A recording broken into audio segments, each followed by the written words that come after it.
5 দিনের এশিয়া সফরে জাপানের পর এবার দক্ষিণ কোরিয়া যাচ্ছেন যুক্তরাষ্ট্রের প্রেসিডেন্ট ডোনাল্ড ট্রাম্প। বুধবার Asia Pacific economic cooperation epic সম্মেলনে যোগ দেবেন তিনি। ট্রাম্পকে স্বাগত জানাতে প্রস্তুত দক্ষিণ কোরিয়ার বন্দরনগরী বুসান।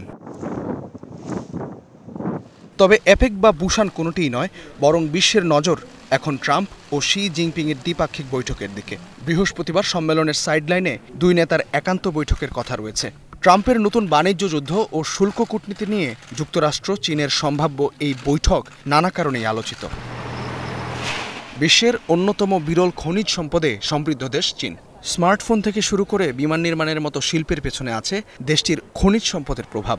সম্প্রতি এই খনিজ সম্পদ রপ্তানির ক্ষেত্রে কড়াকড়ি আরোপ করেছে চীন। এর প্রতিক্রিয়ায় 1 নভেম্বর থেকে চীনা পণ্যের উপর 100% শুল্ক আরোপের হুমকি দিয়েছিলেন ট্রাম্প। হ্যাঁ, অবশ্যই ওদের কিছু ছাড় দিতে হবে, আমরাও হয়তো কিছুটা দেব। বর্তমানে চীনের উপর আমাদের 157% শুল্ক ধার্য করা আছে।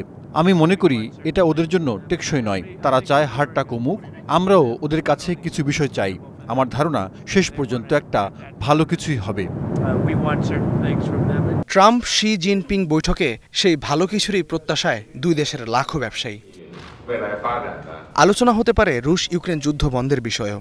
ট্রাম্প নিজেই স্বীকার করেছেন 3.5 বছর ধরে চলা এই যুদ্ধ বন্ধ করাটা সহজ নয়। আমি চাইব চীন আমাদেরকে রাশিয়া ইস্যুতে সহায়তা করুক। আমরা রাশিয়ার উপর বড় ধরনের নিষেধাজ্ঞা আরোপ করেছি। আমার মনে হয় এই নিষেধাজ্ঞাগুলো কার্যকর হবে। আমরা যে বিষয়গুলো নিয়ে আলোচনা করব তার একটি হলো রাশিয়া ইউক্রেন। সেখানে প্রতি সপ্তাহে 7,000 মানুষ মারা যাচ্ছে, যাদের বেশিরভাগই সৈনিক। আমরা অবশ্যই এই বিষয়ে কথা বলবো। আর চীনের প্রেসিডেন্ট তিনিও চান যে এই যুদ্ধের অবসান ঘটুক। ইউক্রেন যুদ্ধ বন্ধে ইচ্ছুক নন পুতিন, এমন অভিযোগ তুলে চলতি মাসেই রাশিয়ার 2টি বড় তেল কোম্পানির উপর নিষেধাজ্ঞা দিয়েছে যুক্তরাষ্ট্র। তখন এই সিদ্ধান্তের বিরোধিতা করেছে চীন। ট্রাম্প চাইবেন চীন যাতে রাশিয়া থেকে তাদের তেল আমদানি কমায়, যেমনটা কমিয়েছে ভারত।